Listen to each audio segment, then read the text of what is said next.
Good morning, all. Good morning.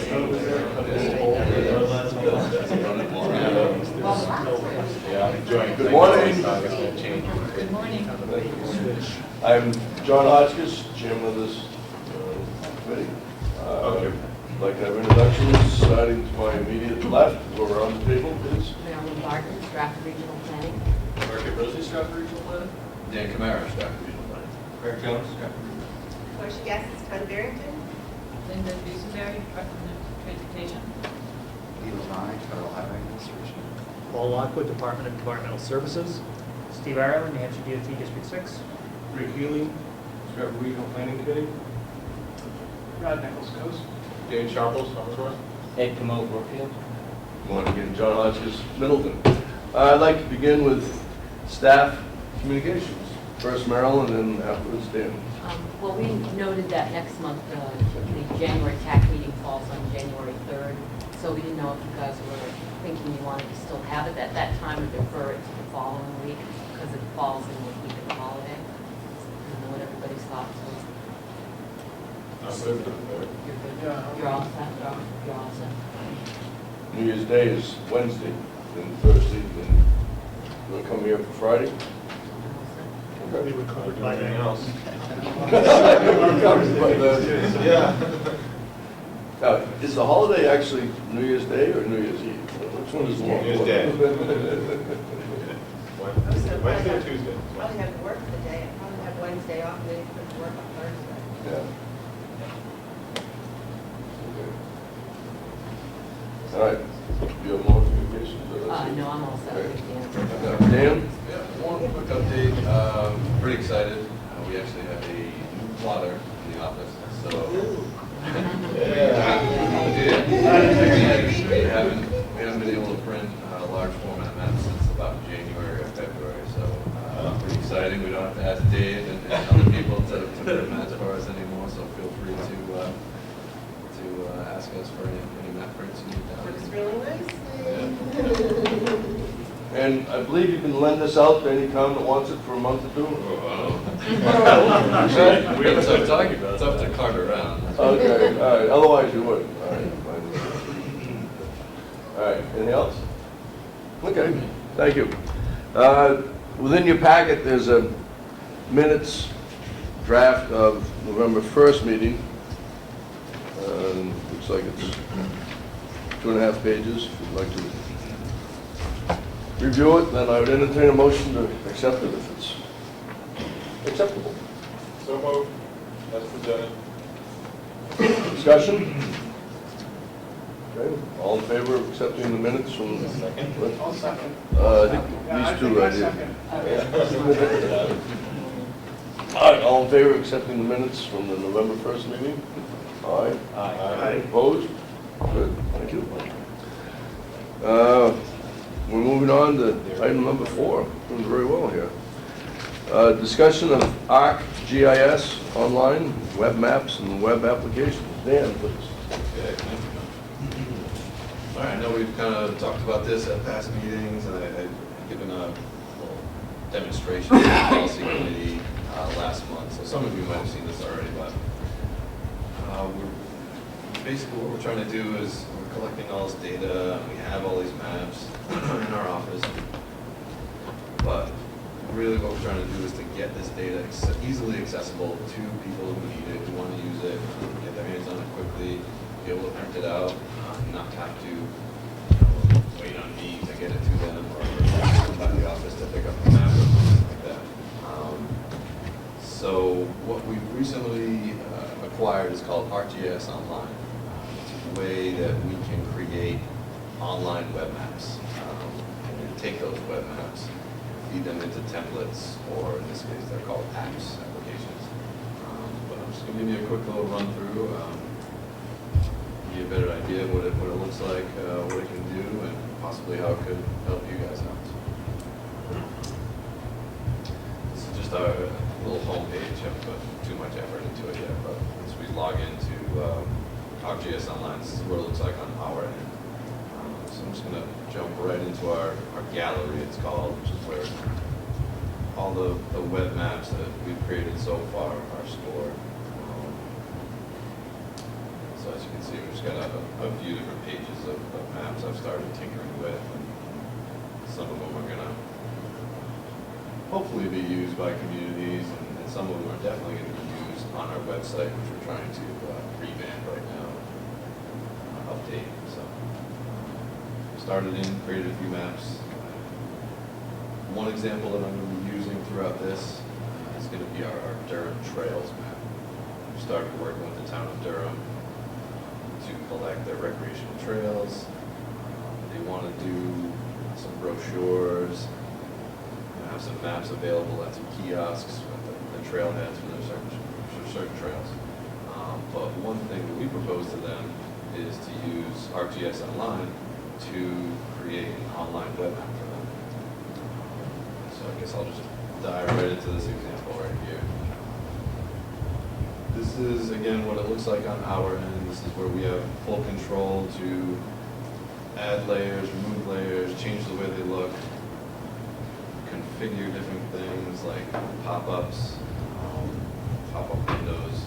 Right now, all you see are town boundaries. There's some contour lines in there, so you can get a feel for elevation. Concerned about going up and down hills while you're walking along some of these trails. Of course, the trails data, which is still a draft. I want to throw that disclaimer out there right now. This is definitely still a working draft project.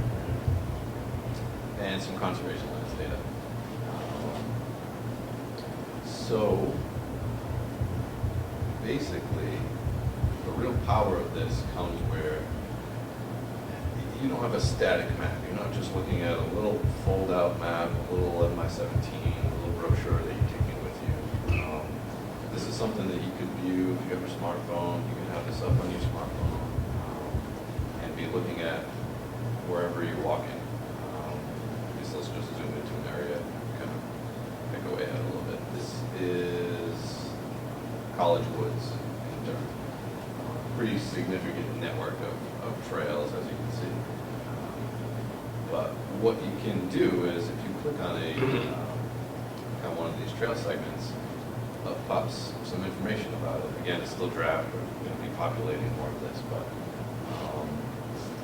you get an idea for how long that segment is before you reach the next trail junction. What the property is called. We're going to be filling in the difficulty and the trail type as we work with Durham a little bit more. But, it's a nice way to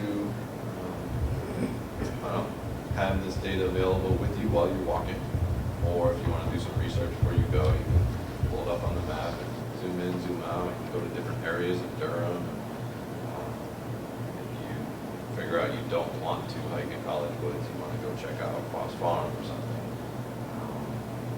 But it's just a cool interactive way that gives the user full control to play around and do their own investigations to their heart's content. But again, this is what it looks like on our end. This is where we have administrative privileges to edit and control the way things look. What we can then do with this map is we can push it out to what's called a web app. A bunch of different templates depending on the data that you're trying to show. But in this case, I've just created a simple, it's called a basic map viewer. And this is what you would see on your smartphone or iPad or whatever mobile device you're using. Very similar controls. You've got your legend over here to the left. You have some buttons here at the top, so you can actually change some things around. You can change the base map. Say you don't want this topographic base map. You want to see some imagery in the background. Just click on the imagery and up pops the imagery in the background. So as you can see, it loads pretty fast, which is good too. There's a few other base maps that you can use, some street maps, National Geographic. Just stick with the Esri topographic one for now. Say it's too busy for you. You have this layers button up here where you can toggle on and off layers. So you don't really need to see the contours or the conservation lands. getting in the way, just click on it, turns them off, you can see the trails a little bit better. This little, nice little measure button up here, you can measure line segments or try to measure out a certain loop that you want to do. So you don't want to do all the trails, you want to do a certain loop, you can measure out that loop. And of course, you can, so you don't have a mobile device, a smartphone or a tablet or something, you can basically, while you're at home, before you go out, you can use this to print out your own little map, your own little customized map. All you can do is just zoom into the area that you want. You've got this print button up here, get some controls onto, as to how you want it to print out, landscape, portrait, PDF, or a JPEG. So it's pretty cool. You can actually share it out too if you have a Facebook account or a Twitter account. You want to show people where you've been hiking, for instance. Easily export this out, push it out to Facebook, Twitter, or you can send it, share it through. So this is just one example here. One other thing, I wanted to kind of give you guys a broad overview of how maybe some of your different organizations, different committees could use this. Another one that I just created the other day is very simple. Can be used by a conservation commission. The town of Lee is very active in conserving land. They have a lot of conserved land in the town of Lee. We're always making maps for them with soils data, conservation focus areas, high quality habitat areas. So this is one way that we can push all that data out to this web map viewer, and their conservation commission can sit down and zoom into certain areas. Let's look at what's on the map first. It's conservation lands in green, and then that kind of light, these different shades of purple here are conservation focus areas that are created by fishing. So they can zoom in, say they're looking at a particular parcel, or they want to connect some conservation lands and try to make it more of a greenway. Right here, maybe they want to try to connect these, make it a little bit larger conserved area. They can click on this tax parcel, they can figure out what the parcel ID is, how big it is, see if it's within the conservation focus area as determined by fishing game, which it's not. But there is one very close by, the Oyster River Conservation Focus Area. But again, more data can be added to this, depending on what they're trying to conserve, what they're interested in. Lee's very interested in farmland, so I actually have another version of this that's much on farmland soils, and I'm showing where prime farmland are, soils of local importance. But this could easily be tailored to any board or committee, say a planning board, you can easily make a zoning map.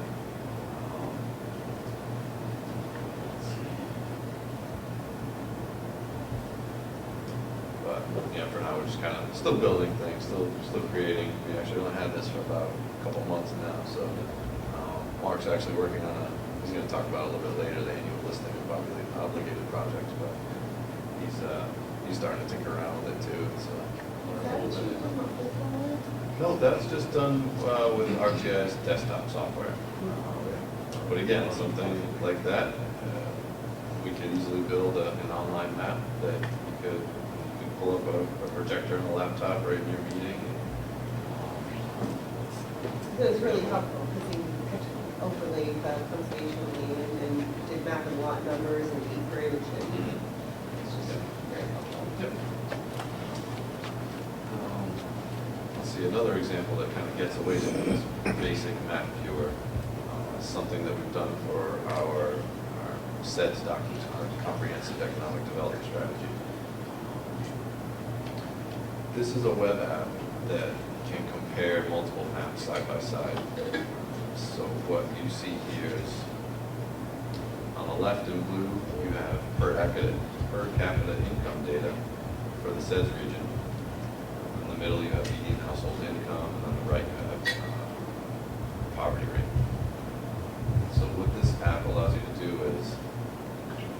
buttons here up at the top.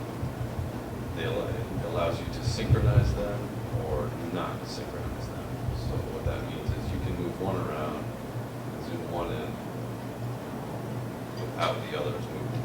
Or if you want to synchronize them, as I'm moving this one here on the left, the other ones follow. So it's a pretty cool little web app they have. So we're in Rochester, so let's say we want to compare the different measures of income for Rochester. Just click on Rochester. Up comes the per capita income. Click on this one. Up comes the, it's a little off the map there, but up comes the median household income. And here you get your percent below poverty rate. So it's a good way to compare different data sets for similar geographies. So, Dan, how, what's the procedure for what actually goes up on this site? If there's one. What, you know, like what I have to do in order to? Well, I know there's a lot of work that the planning commission's done for Coast through the years. Is it presumed that all of that would eventually go up? Or is that directed by the agency or the organization or the municipality? Or what? Yeah, well, we're certainly going to do things internally for our own planning purposes and for our own website. One of the maps that I've started to build is just a general transportation map, which would have transit routes on it. Yeah. But if Coast wanted to go ahead and do something that was a little bit more detailed for those transit routes, we can certainly work with Coast and anybody else who wants to do something similar to that, or it meets your needs. Yeah. And one thing I'm going to get into is these apps can be standalone, as this is. It's its own web page. You go to it, you can view it full screen, but you can also embed them to web pages. Okay. So we can build one of these and embed it into Coast website if you want to. And I can just show you a quick example using the Durham Trails example again. For now, I've put it in our mapping and GIS page, but I showed you the map viewer, the full page website map viewer. But then if you wanted to embed that to your website, it's easily embedded into a website. It looks very similar. It's a little bit smaller, but you can have similar functionality. Just zooming in, zooming out, clicking on things, finding out data. So I think one of the longer term goals also is, these are pretty specific maps for specific purposes, but Dan was talking about the transportation map. That might have, 10 or 15 layers that aren't turned on, and then people can select the layers that they're actually interested in looking at, more like the Granite Viewer, if anybody's used that in Hampshire. And it's really going to be a data warehouse, so, people, Conservation Commission wants to use conserved lands, and then also the trails, and then maybe some population information about different census blocks or tracts in their area. They can just select those three, pull them all together, and then have their own customized map, where these again they're designed for a specific purpose, so that it's kind of limited what's actually included as far as layers. But we're going to have the ability to really provide a lot of different data sets and a lot of opportunities for people to really customize and get what they need out of it, because we recognize that any one of these individual maps may not hold the same value for different communities, but we get all the data on there. We really do a lot with it, and it's pretty powerful. If you wanted to add a new layer, say prime wetlands, obviously they have to be mapped and digitized. What format does everything need to be in for you to add it as a layer? Well, it can be in a few different formats, but ultimately it needs to be in a shapefile format. So it's a GIS ESRI shapefile, ESRI shapefile.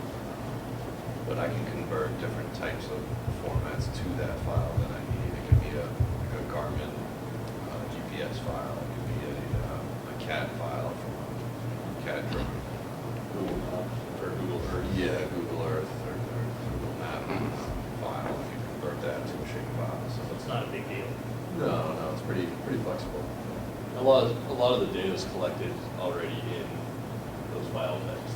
And, prime wetlands is a good example. Probably at DES or somewhere in the proper format. We just have to grab that and throw it onto our page.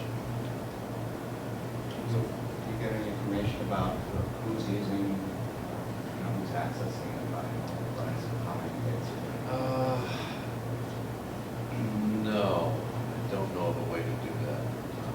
But if it was embedded onto a website or its own web page, I guess you could have a little counter at the bottom of that web page to see how many people are going to. It won't tell you exactly how many are using that interactive map, but it'll show you how many are going to that page.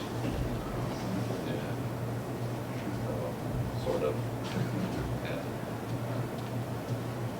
So we're pretty excited about this. Some of the layers we talked about that.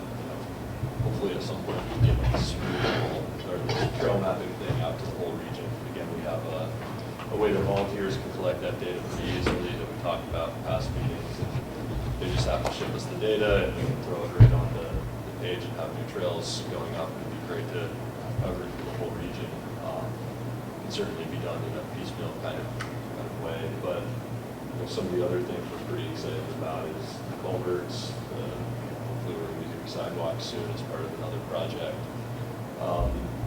And basically any attributes that people want to collect the data for, we can get up onto the GIS system. If we have the proper data and community or group works with us, we can figure out a way to get it up there so you can start comparing it with other data sets, which I think that's where the real power comes in, is that ability to start doing some comparative analysis and understanding our conservation lands are here, we want to build a development here, and how do we, mediate the situation or make it work for everybody. So we're pretty excited. We see a lot of power with this, and I think in the future, this is the way a lot of the data is going to be shared. It's a more electronic way, more interactive, and more powerful.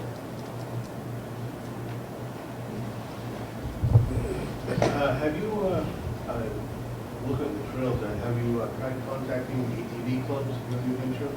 We haven't really done a big outreach at this point, but yeah. The reason I'm asking is, I'm the trail administrator for Chrysler Trailblazers. Okay. And that's for Dover, Somersworth, and Rollinsford, mostly Rollinsford. Yep. And I do all the mapping myself. Mhm. I use the GPS on Yep. the four-wheeler as I ride around. Yep. And I make the maps. And the state requires any club that has trails to map them and register them, Huh. because all the trails are multi-use. Yep. Otherwise, you get no state funding at all. And this is just one, we're the most southern here in New Hampshire, but Yep. there are about 24 here in New Hampshire. And just between Wallingford up to Moose Mountain, there are trails. Mm-hmm. Rochester trails aren't registered because I'm still working on that. Yep. Yep. But Moose Mountain, I'm also the vice president of the Eastern's ATV Club, Wakefield. Yep. As of right now, anyway, I'm trying to get out of that. It's big amount of travel. But we have maps, and I'm presently working on mapping that out. Mm-hmm. The most difficult part is getting it, the rest is just run right around. Yeah. I use a Delorme Yep. system, and when I map, I know, in fact, my map is on the web, as well as in the state. Durham had a club, I don't know if it's still active, but they also have maps. And every ATV that's legitimate ATV club, even snow machine clubs have to have maps drawn out and okayed by the state. Yeah, I've worked with a snow machine club. Oh man, it was about 4 or 5 years ago. But basically it was a trail network for Milton, Brookfield, Wakefield, sort of like the northern area in our planning region. So we would have trails data for that, but certainly, yeah, any groups like that or anybody who really wants to work with us on that, we're excited about it. We're ready to dive in. And Yeah, and if you have that data, it's actually something we'd love to get our hands on, so we can start populating some of the information here. Maybe we can get in touch after the meeting and get some of that done. Okay. Dan, I had mentioned about photographs. yes. As you're riding around, if you take photographs, you can put those photographs on that site. Yeah. I also have to take photographs as I maintain the trails. Each club has to maintain the trail. Yep. So to prove that you prepared the bridge, you take a picture of the bridge before you fix it, and after. And then you bring them to the state and they're reimbursing the cost. Okay. Yeah. So we have many photos. And I just don't take pictures anyways. Yeah. I'm all over the Yeah. state. And we can geotag them. I know my camera at home has a GPS thing, so it geotags whenever you take a picture, it knows where you are. And those would be uploaded directly to where the picture was taken. And I think that would be great, so people could take a look at where they're, either going for a snowmobile ride or an ATV ride or riding a horse or bike, just knowing what they're getting themselves into. Yeah, ultimately the goal is to have really good coverage of the whole region so people know what the opportunities are for going out and recreating. That's a good question of this gentleman. How much money do you get from, does this group get from the state for The these money type that we projects? get is actually from ATV registration. Okay, right. It's tax-paid money. Yep. No, And it depends on what we ask for. The most I've gotten was 20,000. Wow, And That's that a was good source used of revenue, towards yeah. rebuilding an entire wow. railroad bed for trails. On Wallensford, it was, the trail itself was so that even on four-wheelers, it was hazardous. So we rebuilt it, and now we use it for the scouting. We people don't control it, but we maintain our own scouting. And now we use it for horses, bicycles. We had a few running beats there. It's pretty cleaned up. We also put in culverts, bridges. It gets expensive, especially with the gravel. Well, that's really cool. And everything hauled in, using the four-wheelers. Now, I was told at one point that you could, by snowmobile, you could go from the seacoast to the Canadian border. Is that true? Yes. The snow machine. Snow machine. ATVs. No, snow machine. It's pretty cool. A lot of the trails actually go across rivers and across lakes, which technically by law, they're not even supposed to be on lakes. Yeah, it's a limitation. The law is you're not supposed to cross the water at all. There's any law that's being, we actually have ice racing. Yeah, I know. Great, thank you very much. Ed? You could also add a video link on there, and I can attach the GoPro to your ATV. You could run the trail, put the video link on there so you could keep the video somewhere else. Could even be YouTube or something. Yep. And then you could, see how the actual trail rides and what you're A seeing. lot of people use that on YouTube. Yep. Yeah, if the link exists, you can just add the link. Yeah, but if you want to know what it's like the trails in Berlin, New Hampshire, Jericho Park, go to YouTube, type in Jericho Park, and you'll be there for hours. Local, very, very popular. That's cool. Do you know if there's a group in the Newmarket area that operates? There is, I'm just thinking. the name of- Okay, so there's a group. So we have a project adjacent to Rockingham Recreation Trail. We'd like to provide some parking this is the site of the little railroad depot, and we've had a developer who is redeveloping the railroad station and is providing some parking. There's a trailhead there. And at some point, we really need to have a formal parking area to provide trail access. And I'm just wondering if this might be a source of funding to help develop. Actually, Trail if you parking get, for that if you trailhead. Go to the Bureau of Trails, New Hampshire Bureau of Trails, and you look up ATV and ATV trails, there's usually a list of clubs. And there's even a map that shows where those clubs are located. And if you get a homeless club that's actually using those trails, they also maintain the parking lot. Okay, that's good. Do you have impact fees at all? We do, Yeah, but not for recreational I'm sorry? Do you have recreational impact fees? We do, and that's a potential source as well. As a matter of fact, there's a big development going in at the Rockingham Golf Course, 52 units, and it's very close proximity, and there might be some tie-ins there, but that's a really good point, too. We did that in Dover with our community trail. We had a developer who was in the general area, which was basically a cul-de-sac, and he agreed in lieu of the impact fees, basically, to create a parking area. And the Negative Progress agreed to let it on their land, so. Good. Gives us food for thought. Thank you, both of you. Good? How are those fees paid? Who pays those impact fees? Some developers do, like subdivisions. Just a one-time fee, or is it? Dover has a lot of them, so you can talk to Chris Parker. We all did. Okay. Just one parting question. You say you can pick this up on a cell phone? Some phone? Yes, a smartphone. Okay. I can see where you're going to create some problems. You talk about those college woods trails.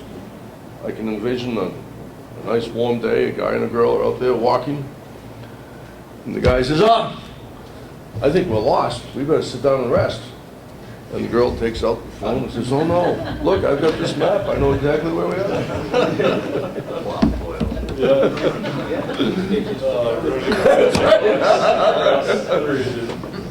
You're on for a woman. Okay, thank you. I'm down to item 5, project update. First Mark, then Greg, and then anyone else that has updates. All right. My first update is kind of an annual thing. For those of you who are new, this is a requirement by federal highways called the annual listing of obligated projects, and it's basically a financial report for 2013, just outlining both the money that New Hampshire DOT has programmed, which is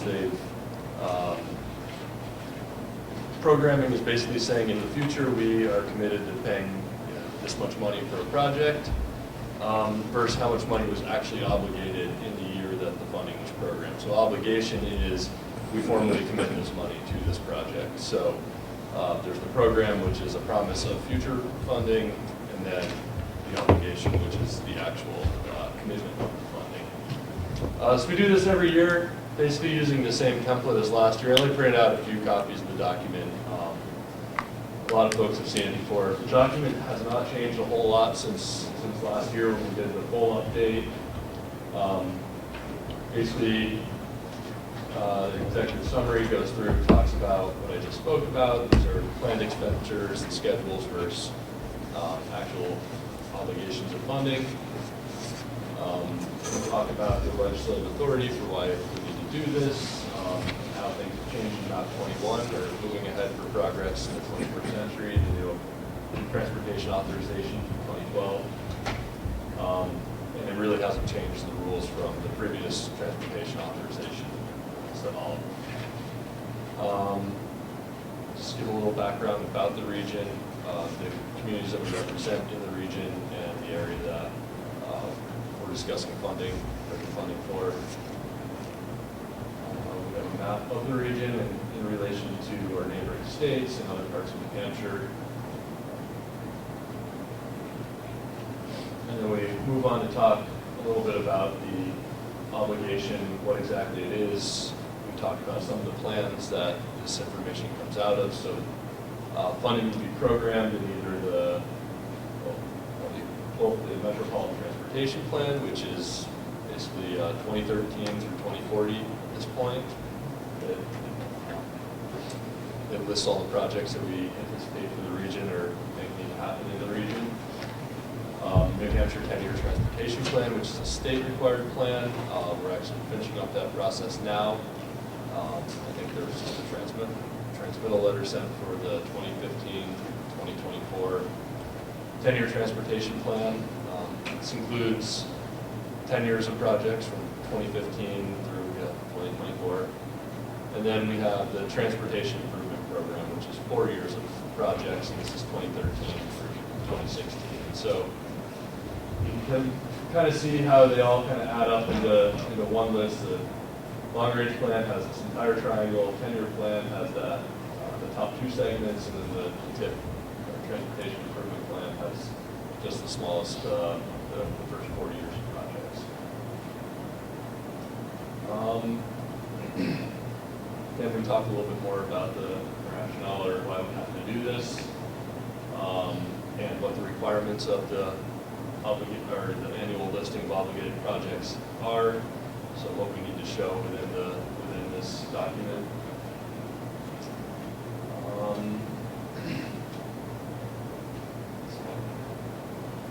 Then we talk about what's actually in the table that we've created. So there's the location of the project, the scope of work, responsible agency for administering the project, the obligated funding for the previous year, so 2012. Just grab those numbers from last year. The program funding for 2013, and then the obligated funding for 2013. We have the future funding that's still included in our transportation improvement program. So if there's anything scheduled programmed for 2014 or 15, I showed that information. And then the funding source used. So the printout of the document didn't work out perfectly. The tables were supposed to be rotated 90 degrees in a landscape orientation. So they kind of cut off some of the information that's on there. Let's break down the tables here. Well, first, I guess, I'll show you our map. This is the map of the projects in the region. This map is not interactive. We're going to have a link on this page to our WebGIS so that you can zoom into the projects, you can click on the different types of projects and get more project information, the obligation information for what I just spoke about the previous year, 2013, then subsequent years in the Transportation Improvement Program. In the future, hopefully we'll have the ability to show past years of the annual listing of obligated projects in the same map, so you'll be able to go to 2013, 2014, 2015, and just see where the money is going and the different projects are happening over the course of the years. And then we have the project list here. So we start out with the regional projects that happened this year. And just an example of some of the projects. Everybody's, I'm sure folks around the table will notice some of these projects. Barrington, the Route 125, this is the intersection with Route 9 this summer where they added in the additional through lane on 125. I think in both directions they added an additional through lane at that intersection to deal with some of the congestion issues that were happening there. Some other examples, the Women Park, this was a Safer to School project in Dover. I think it's pretty much over at this point. They've done most of the improvements. This is kind of just wrapping up the project. And any other projects in the region. So we have a few rail projects. This one is to improve railroad crossings in the area. We have some paving projects in the area. An intersection improvement project in the area. Everything's all right.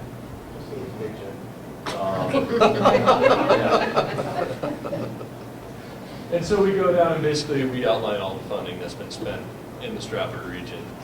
This year, our statewide projects are much more limited than in the past. DOT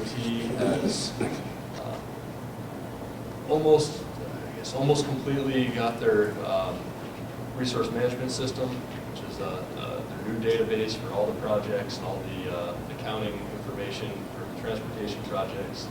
It's almost completely up and running, and this information comes out of that. And this database is much more specific, so we don't have the 120 statewide projects that happen everywhere. We just have the ones that are specific to the Strafford region now, which is nice. It's a lot less work for me on a daily basis, not to have to look at every project that's happening in the state, being able to limit it to the projects that are really relevant to the Strafford region. And so basically that's the entire annual listing of obligated projects. We'll be working with Brad shortly to grab some of the Federal Transit Administration funded projects so we can show those. And that's that. I'll take any questions or comments about the document if anybody has it. I don't know if you can even answer this, but as you go through this, and you look at all the state projects, I know we've only listed them for us, do you get the feeling we're getting an appropriate amount of funds for our piece of the woods? We can't. I mean, you know, it's really tough to take this is kind of a snapshot of 1 year. Right. So it's tough to make that assessment from 1 year because it's really, you know, over a 10, 20-year period, it should balance out, and that's what we're told. Okay. I don't think, this probably doesn't show that we're getting, you know, our full 10% or whatever it is of the state funding, or of the funding available for transportation projects. But again, I think some of that's because right now there's a lot of focus on 93. There's a lot of focus on the southern part of the Little Bay Bridge project, but not necessarily our end of the Little Bay Bridge. So, you know, it gets skewed year to year. Hopefully, over time, when we build up this, you know, those maps over time, we'll be able to really do a better analysis and understand if, over time, we're receiving the funding that New Hampshire DOT has said is our, you know, theoretical allocation. Right. Yeah, I don't think this is a good representation, but I think you have to look at it over a longer period of time. Okay. Thank you. Other questions, comments for him? Okay. All right, are you All right, done? the next, No? yeah, the next thing I have is more of just an update. We've been talking about. Oh, I'm sorry. You mentioned you were going to follow up with us. Are you following up with anybody else that might receive FTA funds too? In the past, it's been Coast is really the big one. I should probably follow up with UNH to see which obligated or funds they had obligated to them. I think we're probably the only other recipient of FTA funds in the region, unless you know others. I don't know how some of the rural public transit programs are treated. Say the 5310 program for vehicles, things like that. I don't know if how that all gets treated. That's, I don't know if that's statewide project, which it might be, but that'd be Bureau Rail and Transit. Okay, I'll touch base with Shelley Winters and see what she knows about that. But yeah, that's a good point.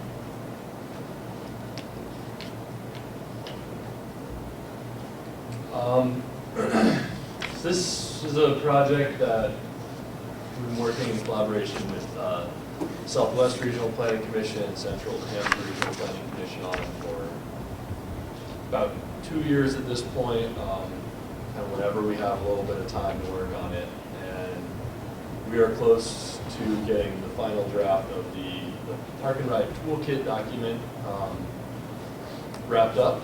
And so this is, I worked on it a little bit recently to just do a lot of that final formatting on it. The content is included in the document. Basically, this is a resource guide for communities, I guess members of the public, to develop a park and ride in New Hampshire, which can be exceedingly difficult, or at least in the past, it was a difficult path that was very, I think, unclear about how you go about getting a park and ride in your community. The document is pretty thorough. There's about 50 pages of text throughout the document talking about how you go about doing these things, what the procedures are, what the funding sources are, stakeholders that are really valuable for making these decisions, how you pick a piece of land, how you identify the amenities that you want at your park and ride or what you need at your park and ride. There's a big difference, I think, between a Portsmouth exit 30 or exit 3 park and ride versus a park and ride in New Durham or something that maybe it's not even paved.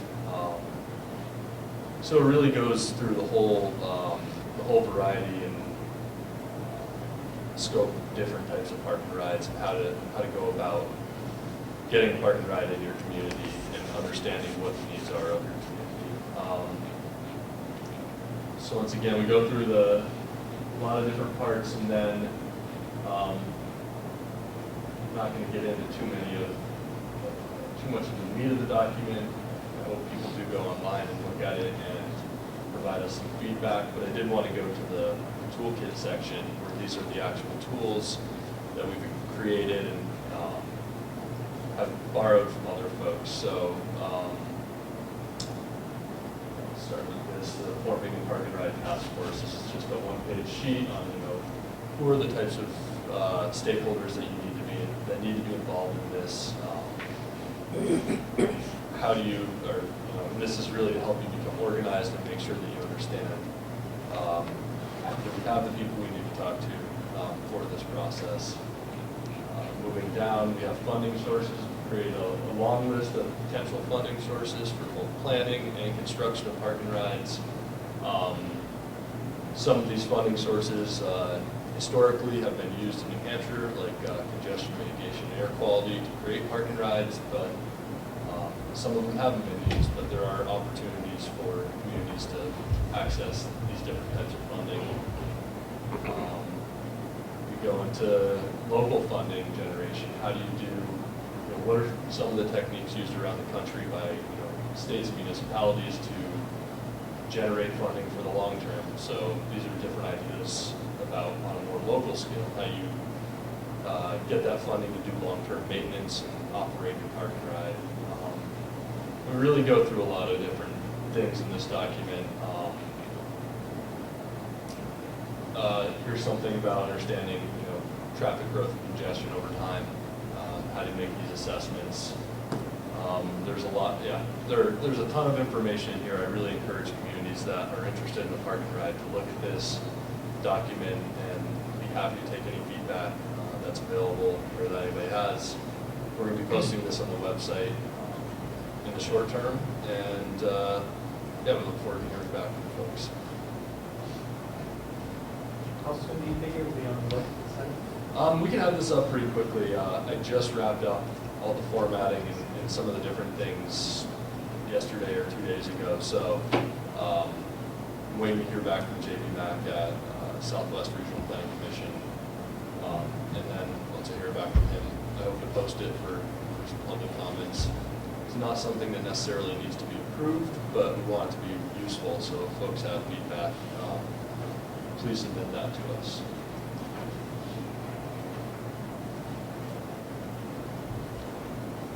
That's it? Oh, yeah. It says on page 9 that private entities are eligible to submit proposals. Can towns get together with private entities to create like park and rides?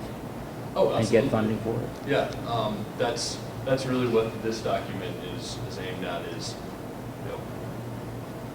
seeking out partnerships. A lot of the times the state, I don't think that's the top thing on their priority list for park and rides. Oftentimes they're, or historically, I guess, park and rides have mostly come out of mitigation actions for other really big projects. Like the 93 project, I think there are 2 or 3 park and rides that were required for environmental mitigation for that project. So there really hasn't been a clear path in the past, and that's one of the things we're trying to do is help maybe a private agency, a bus company or something like that that wants a location to operate out of. I think Jim Jalbert's done a really good job with C&J Transportation. Kind of that public-private partnership like you see down at the Portsmouth Pease Park and Ride. It really goes through, you know, how do you do that? How do you organize the whole, a public-private partnership or some other type of partnership, a local partnership. You know, just how does a member of the public engage their community and assess interest or generate interest in a facility? So a lot of information. It's a pretty dense document, but I think it's going to be pretty helpful. Thank you. Anyone else? Good. And the last thing I wanted to just briefly discuss, I think at our last meeting in November, we had talked about the statewide GASSET hearings, or Governor's Advisory Council and Intermodal Transportation hearings for the New Hampshire 10-year transportation plan. There were 2 of those in November, and they just had their final GASSET hearing for the 10-year transportation plan on the 4th, I believe, of December. And they've voted to approve the 10-year transportation plan. There were a few changes that were made to it. I think most of the changes were pretty minor in nature. We're pretty happy with the process. I think the council members did a really high-quality job discussing the process and making sure that they were sticking to a process instead of, you know, changing it on a biannual basis. And we've maintained a number of projects from our region. I don't think any of our projects were manipulated or taken out at all, so we're pretty happy about that. The Exit 10 project, there was a study proposed for Exit 10, another feasibility study that's currently listed as an unfunded project in the state, but they have a list of strategic projects that are unfunded. So the Dover side of the Little Bay Bridges is included in that. They're contingent upon a toll increase or some other form of funding becoming available. There's some elements of the I-93 project that are also the unfunded strategic projects for New Hampshire. And they just, submitted their transmittal letter to the governor. So the 10-year plan is going to the governor, governor's review, I think approval, and then going to the legislature, and then back to the governor eventually for its final approval. And that should be wrapped up hopefully by the end of June.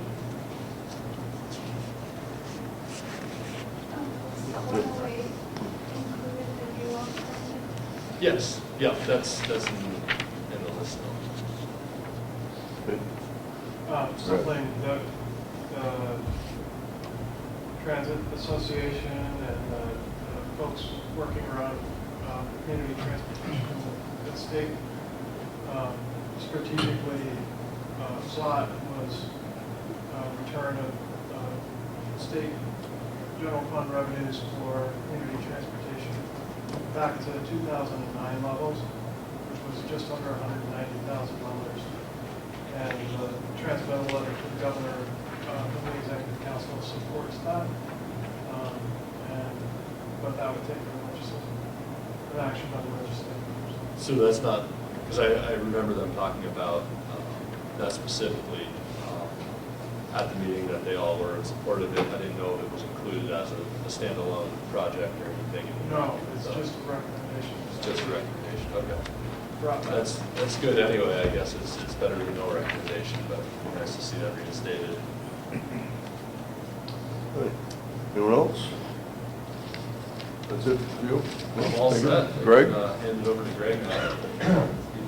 Yeah, we want to give you all an update on the SAFE project. For those of you who are not familiar with it, it's a statewide asset data exchange system. It's an effort that we've been working on with UNHT Squared and DOT. It's basically going to be a warehouse of all the data that we've collected so far and are going to be collecting in the future with embedded collection methodologies and a built-in data mapping tool similar to what Dan's doing for our regional data. So it'll be basically a statewide system that everybody can use to go in and build maps and manipulate data. And we just wanted to update you. We've had 3 or 4 working group meetings so far, and we were fortunate enough to have a good turnout at a Concord meeting that Cynthia, Dan, and I went to last, or the end of November, I believe, the 21st. At the meeting, we were able to update our inventory, our sidewalk inventory, and our curb ramp inventory data metrics and options. The working group, or the statewide group, gave us some really good input. We have some new attributes that we're going to collect as far as buffer strips, grass buffer strips, quad line, cycle lanes, things like that. And we were also we came to the conclusion that in addition to curb ramps and sidewalks, we need to be collecting data for crosswalks and for pedestrian signalization. So also, in addition to a cost estimation tool that we're going to build in, that's going to help to cost projects. We are going to do one that's going to help to provide a cost estimate for winter and regular maintenance of sidewalk infrastructure and other infrastructure as we move along. So today I'm going at 1 o'clock to DOT, District 6 in Durham, to have another working group meeting where we're going to be working to build the attribute list for crosswalks and pedestrian signalization, and hopefully we move forward. So I wanted to give you a quick update. Brad? Are bus stop facilities and bus stop amenities a consideration at all in this? Not yet, but that's something. That's a really good point. Yeah, I think that would be its own. So right now we have kind of 4 layers: sidewalk layer, a curb layer, or a curb ramp layer, which is step downs. The crosswalks is going to be a standalone, and the crosswalk signalization is going to be a standalone. So I think the bus stop, bus shelter layer would be another really good layer. This is one of these projects that, I guess this is the infancy of the project. It's built upon UNH's personal mosaic layer, which is all kinds of information of land parcels, who owns it, assessed value, utilities underneath it. And this is really going to become a comprehensive, hopefully, comprehensive database of a bunch of different attributes. We're starting with the sidewalk, crosswalk kind of thing. Bus stops, I think, is a great idea over time to collect that and standardize it. We're also going to be including culverts and some other information that we think is going to be useful to communities down the road.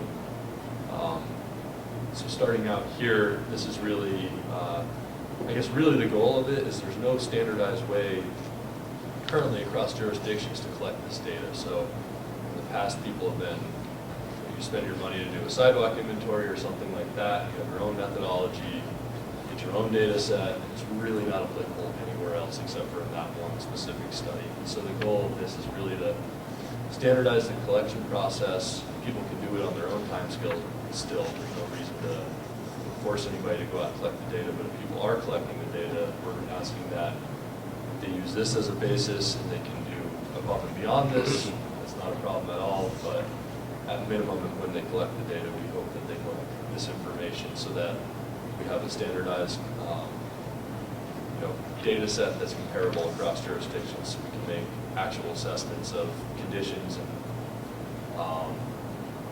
amenities across the state, and we're not having different data sets for every single community out there. So kind of going for the ITS goal of we really want to standardize our system so we're not investing in new assets or new technology that doesn't work in town.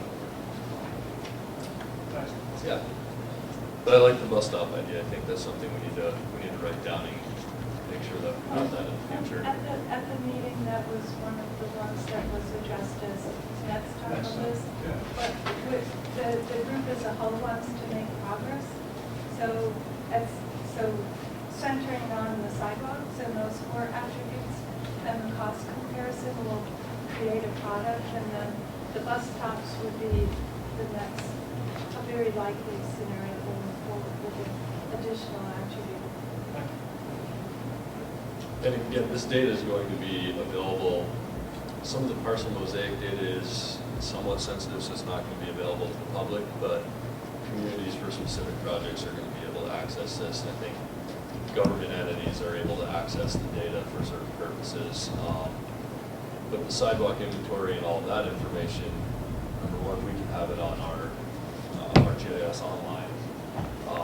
But we can also have access to that, and the public can have access to that, which is, I think it's going to be a great planning tool for a lot of folks. And we're also working to figure out a way to set up like a training program for people. I know that DOT is going to be giving us sort of training on how to use the mosaic parcel map so that we can showcase what we know to others so that they can use it. But like Mark said, it's sensitive, so I think it's municipal organizations only, and then state. Yeah. So I'm discussing private. That's that. Okay, that's it. Anyone else have project updates? Dave? Yeah, just the, one of the annual obligated projects this summer with Berwick Bridge, Route 9 Bridge, finished up its engineering. It's, I believe, being advertised today. Maine DOT is the lead on that. And when I talked last week, they were shooting for an advertised date of December 6th, which is today. Yeah. So we should be getting those back in a couple of weeks, and that project's on track. Second one is the TE project, RTE project. We had that second public input meeting on November 5th or 6th, which I told everyone about. We asked for a scope change. I mentioned that. Station Street would like this little side street to be included. We're meeting with DOT on December 17th in Concord. They're going to do a site walk of the site on the 11th. So making that project go as fast as I can possibly try to make it go to stay on track for next year construction in the summer. Thank you. Any other project updates? I don't Yes. really have an update, but I have a gripe that I wanted to bring to the attention of the committee and the folks from Come to the right DOT and place. Federal Highways Week here. Newmarket, of course, has been a real advocate for the Route 108 bikeway project from Durham to our downtown area. And we're absolutely thrilled to see the project moving forward with design and engineering. This summer, we had a meeting with the project engineers and designers, Mr. Grandes and Ms. President. And all the parties that were there, and it was sort of a community meeting to kind of bring us up to speed on where things are and how we can best coordinate our efforts.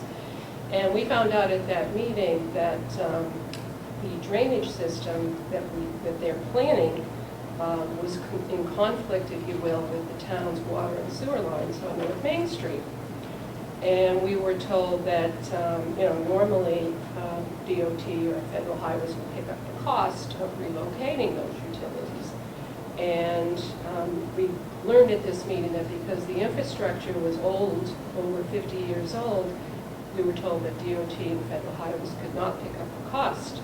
So we were told that the town of Newmarket would have to pick up the cost. Now this came to us as a complete surprise, unanticipated, and the total cost to relocate the water and sewer lines is approximately $900,000. This did not go over real well with our town council. There was discussion at the meeting this week, and they were very, very concerned about it. Also, and this is just to give you an idea of other issues related to it, we had a water upgrade project already to go for North Main Street. We had the money appropriated, and we wanted to do the work this coming year, I guess was the time frame.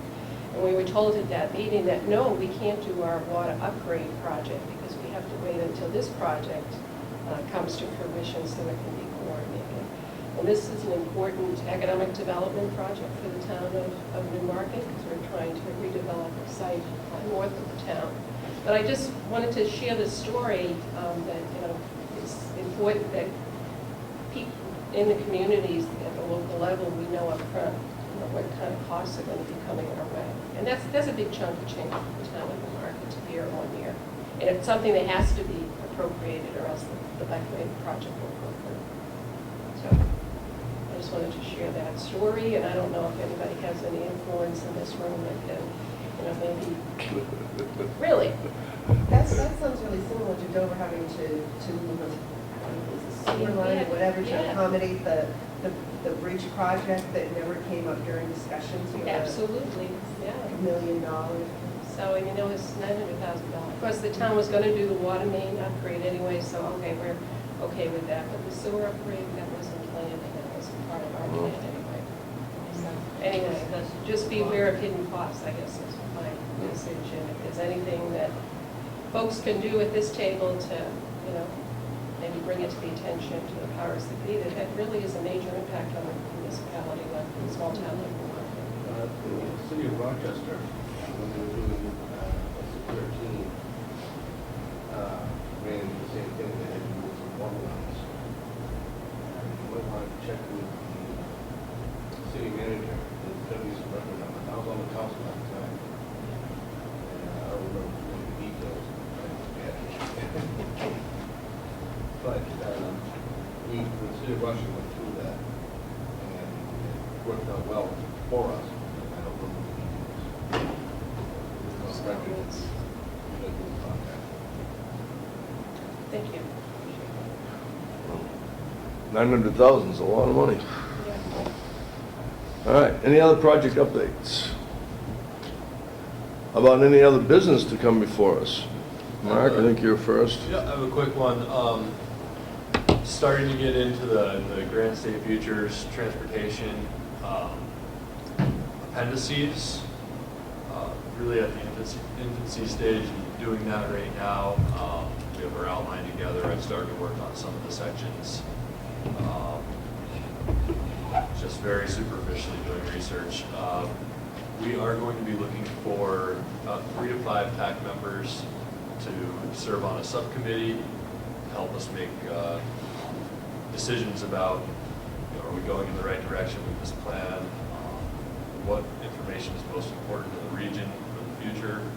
To really help guide the process. So just keep that in mind. We'll be reaching out to folks next month or so, getting together to have our first transportation committee meeting.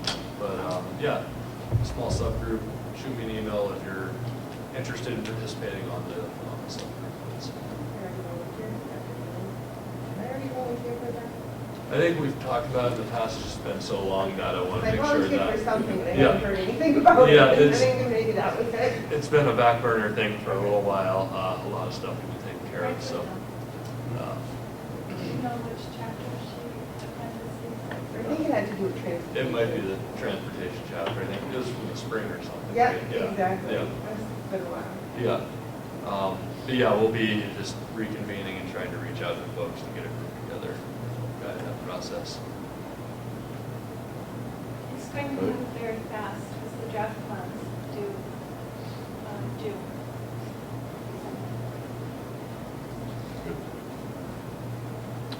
Anyone else have business to come before our meeting? Seeing none, I'd move on to citizens forum. Anyone from the public wish to speak? Not sure there's anyone from the public here. All right.